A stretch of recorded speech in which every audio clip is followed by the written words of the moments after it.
Hello दोस्तों, कैसे हैं आप सभी। मेरा नाम है दिव्या वर्मा और आप सभी हैं मेरे साथ इंडिया के बेस्ट स्टडी चैनल पर, जिसका नाम है स्मार्ट स्टडी 101। दोस्तों, आज हम लोग बात करने वाले हैं बीए सेकेंड ईयर की ड्राइंग की, जिसमें आप लोगों को क्वेश्चन आंसर करवाए जाएंगे। ठीक है, काफ़ी थ्योरी हम लोग कर चुके हैं। अब देख लेते हैं कि बीए में क्वेश्चन कैसे पूछे जाते हैं। ठीक है, तो क्वेश्चन करना भी ज़रूरी है। और दोस्तों, वीडियो पसंद आती है तो वीडियो को लाइक ज़रूर करिएगा। ठीक है, और चैनल पर नए हों तो चैनल को सब्सक्राइब भी जरूर कर लीजिएगा। चलिए दोस्तों, वीडियो को स्टार्ट करते हैं। चित्रकला के प्रश्न। दोस्तों, यहाँ पर आप लोगों को थ्योरी करवाने के साथ साथ कला के क्वेश्चन भी डिस्कस किए जाएंगे, जिससे कि आपकी परीक्षा की तैयारी अच्छे से हो सके। ठीक है, देखते हैं आज का क्वेश्चन कौन सा है। तो पहला क्वेश्चन है आपका, सिंधु घाटी की सभ्यता का चित्रकला में क्या स्थान है। ठीक है, इसका आंसर हम लोग विस्तार में डिस्कस करेंगे। चलिए देखते हैं इसका उत्तर। भारत का इतिहास सिंधु घाटी सभ्यता से प्रारंभ होता है, जिसे हम हड़प्पा सभ्यता के नाम से भी जानते हैं। ठीक है, सिंधु घाटी सभ्यता को हड़प्पा सभ्यता के नाम से भी जाना जाता है। यह सभ्यता लगभग 2500 वर्ष पूर्व दक्षिण एशिया के पश्चिमी भाग में फैली हुई थी। ठीक है, सिंधु घाटी सभ्यता जो है वो 2500 वर्ष पूर्व दक्षिण एशिया के पश्चिमी भाग में फैली हुई थी।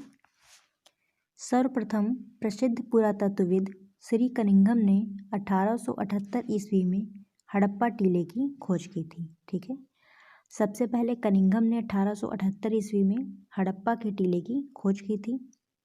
सिंधु घाटी सभ्यता को पकाई गई मिट्टी की ईंटों की सभ्यता भी कहा जाता है। ठीक है, क्योंकि यहाँ पर भवन निर्माण में जो ईंटों का उपयोग किया गया है वो पकी ईंटें थी। ठीक है, ना कि कच्ची, इसीलिए इसको पकाई गई मिट्टी की ईंटों की सभ्यता कहा जाता है। चलिए आगे देखते हैं। सभ्यता की खोज। ठीक है, सिंधु घाटी सभ्यता की खोज किस प्रकार से हुई, सारा कुछ हम लोग विस्तार में जानेंगे। 1921 में श्री दयाराम साहनी के निरीक्षण में हड़प्पा टीले की खुदाई कराई गई थी और 1922 में श्री राखाल दास बनर्जी ने सिंध के लरकाना जिले में मोहनजोदड़ो नामक स्थान पर उत्खनन कार्य करवाया था। ठीक है, 1921 में दयाराम साहनी के निरीक्षण में हड़प्पा टीले की खुदाई हुई। ठीक है, फिर 1922 में राखाल दास बनर्जी के निरीक्षण में मोहनजोदड़ो नामक स्थान पर उत्खनन कार्य हुआ था। ठीक है, आज के समय में ये दोनों स्थान भारत विभाजन के बाद पाकिस्तान की सीमा में पड़ते हैं। ठीक है, भारत विभाजन के बाद में ये दोनों स्थान यानी कि हड़प्पा और मोहनजोदड़ो पाकिस्तान की सीमा में पड़ते हैं। ठीक है, चलिए आगे देखते हैं। नगर विन्यास कला। ठीक है, जो सिंधु घाटी सभ्यता की नगर विन्यास कला थी वो किस प्रकार थी। मोहनजोदड़ो और हड़प्पा में नगर विन्यास कला के श्रेष्ठतम नमूने प्राप्त हुए हैं। यहाँ के परिवहन मार्ग व गलियाँ एक दूसरे को समकोण पर काटती थीं। हड़प्पा का मुख्य राजमार्ग 33 फीट चौड़ा था। ठीक है, पानी के निकास हेतु, यहाँ पे निकास होगा, ठीक है, ना कि विकास।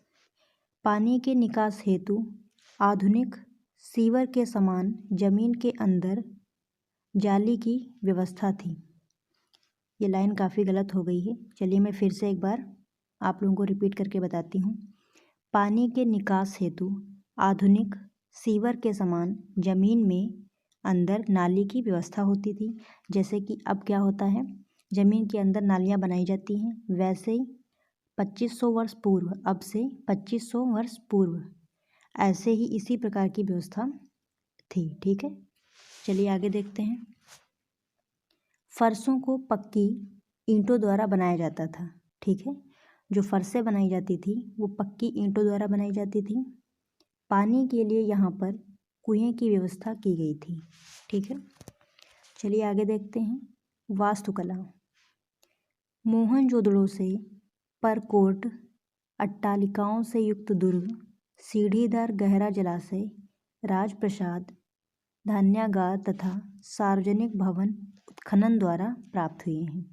ठीक है, यहाँ के भवन व नगर विन्यास से सिद्ध होता है कि यह नगर एक व्यापारिक केंद्र था। आश्चर्य की बात यह है कि नगर के बड़े व छोटे किसी भी प्रकार के भवनों पर कहीं भी कोई अलंकरण व उकेरी आदि प्राप्त नहीं हुई है। ठीक है, कहने का अर्थ ये है कि यहाँ पर जो छोटे या बड़े किसी भी प्रकार के कोई भी भवन पर अलंकरण वगैरह नहीं बनाए गए हैं। ठीक है, चलिए आगे देखते हैं शिल्पकला। अब शिल्पकला के बारे में जानते हैं। प्रकृति के विभिन्न उपादानों जैसे पशु पक्षी, फल फूल, वृक्ष, पौधे आदि को इस काल के कलाकारों ने बड़ी ही लगन से चित्रित किया है। ठीक है, यहाँ पर पशु पक्षी, फल फूल, पेड़ पौधे आदि को कलाकारों ने बनाया है।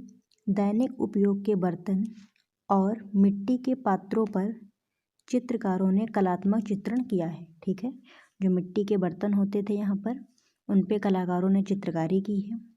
पत्थर और कांस्य की मूर्तियाँ उकेर कर मुद्राओं को अलंकृत किया गया है। ठीक है, यहाँ पर पत्थरों पे मूर्तियाँ बनाई गई हैं। ठीक है, पत्थरों की मूर्तियाँ बनाई गई हैं और कांस्य की यानी कि कांसे की मूर्तियाँ बनाई गई हैं। ठीक है, चलिए आगे देखते हैं। सबसे अच्छी दशा में जो सिर मिला है वह एक दाढ़ी वाले पुरुष की प्रतिमा है। ठीक है, यहाँ पर एक सिर मिला है यानी कि धड़ से ऊपर का हिस्सा यानी कि जहाँ से सीना होता है वहाँ से ऊपर का हिस्सा। ठीक है, जो एक दाढ़ी वाले पुरुष की प्रतिमा है। हड़प्पा से 2 नग्न मूर्ति धड़ प्राप्त हुए हैं, जिनमें पहला धड़ लंबवत खड़े किसी व्यक्ति का है और दूसरा धड़ किसी नर्तक का प्रतीक होता है।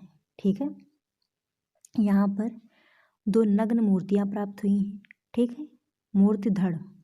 ठीक है, जिनमें से जो पहला वाला धड़ है वो किसी सीधे खड़े व्यक्ति का लगता है और जो दूसरा धड़ है वो किसी नर्तक का प्रतीत होता है। ठीक है, फिर आगे देखते हैं। मोहनजोदड़ो से प्राप्त ताम्र की एक अद्भुत नर्तकी की मूर्ति 4.5 सेंटीमीटर की प्राप्त हुई है। ठीक है, चलिए आगे देखते हैं। इसके अतिरिक्त अनेक मृण मूर्तियाँ भी यहाँ से प्राप्त हुई हैं। यहाँ मिट्टी के बर्तनों को भी अलंकृत किया जाता था।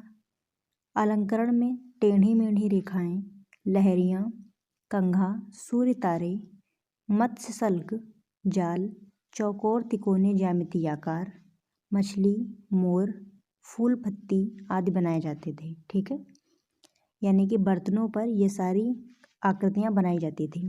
कंघा, सूर्य तारे, मत्स्य शल्क, जाल, चौकोर तिकोने ज्यामितीय आकृतियाँ, मछली, फल फूल। ठीक है, ये सारी आकृतियाँ मिट्टी के बर्तनों पर बनाई जाती थी। चलिए आगे देख लेते हैं। यहाँ पर जैसे ये यहाँ पे एक मूर्ति प्राप्त हुई है मोहनजोदड़ो से प्राप्त कांसे से निर्मित मूर्ति। ठीक है, यहाँ पे कौन नहीं है, कांसे से निर्मित मूर्ति ये जो प्राप्त हुई है ये कांसे की मूर्ति प्राप्त हुई है। आगे देखते हैं। मोहनजोदड़ो से प्राप्त एक पुजारी की प्रतिमा। ठीक है, फिर मोहनजोदड़ो से प्राप्त मातृ देवी की मूर्ति, ये मातृ देवी की मूर्ति है। आगे देख लेते हैं। हड़प्पा से प्राप्त धड़, ये धड़ जो प्राप्त हुआ है ये हड़प्पा से प्राप्त हुआ है। हड़प्पा से प्राप्त धड़, ये भी धड़ हड़प्पा से प्राप्त हुआ है। आगे देखते हैं मुद्राएं और मोहरें। ठीक है, सिंधु सभ्यता से 1200 से अधिक मोहरें कलात्मक रूप में प्राप्त हुई हैं। इन मोहरों के पीछे प्रायः एक अंगूठी नुमा उठान बनाया जाता था, जिससे यह धागे में बांधकर भली प्रकार से प्रयोग में लाई जा सके। यहाँ पर जो मोहरें होती थी उनमें पीछे की तरफ जैसे अंगूठी में जो बना होता है सर्किल जिससे अंगूठी को उंगली में डाला जाता है, ऐसे ही जो मोहरें वहाँ पे होती थी उनमें पीछे एक उठान बनाया जाता था जिससे कि मोहरों को पकड़ने में आसानी हो। ठीक है, और मोहरों का आकार वर्गाकार तथा गोलाकार होता था। ठीक है, जो मोहरें वहाँ प्राप्त हुई हैं वो वर्गाकार में प्राप्त हुई हैं और गोलाकार में। मोहरों के ऊपर वृषभ और हरण का संयुक्त रूप देखने को मिलता है। चलिए आगे देखते हैं। मोहनजोदड़ो और हड़प्पा के अतिरिक्त लोथल में भी इस सभ्यता के अनेक चित्र मिले हैं। ठीक है, सिंधु घाटी सभ्यता के जो चित्र हैं वो लोथल में भी काफ़ी मात्रा में पाए गए हैं। सिंधु घाटी की सभ्यता के अवशेष इस बात के प्रतीक हैं कि उस समय में चित्रकला एवं मूर्तिकला पर्याप्त विकसित हो चुकी थी। ठीक है, इस युग के लोग बैल को बड़ा पवित्र मानते थे, अतः बैल का चित्र बड़ा स्वाभाविक है। इस प्रकार सिंधु घाटी की सभ्यता भी मानव चित्रण की श्रृंखला में अपना विशेष स्थान रखती है। ठीक है दोस्तों, तो ये क्वेश्चन आप लोगों को अच्छी तरीके से समझ में आया होगा। और दोस्तों वीडियो पसंद आई हो तो वीडियो को लाइक करें और चैनल पर नए हों तो चैनल को सब्सक्राइब कर लें। फिर मिलते हैं ऐसे ही किसी नई वीडियो के साथ। तब तक के लिए बने रहिए मेरे साथ। धन्यवाद।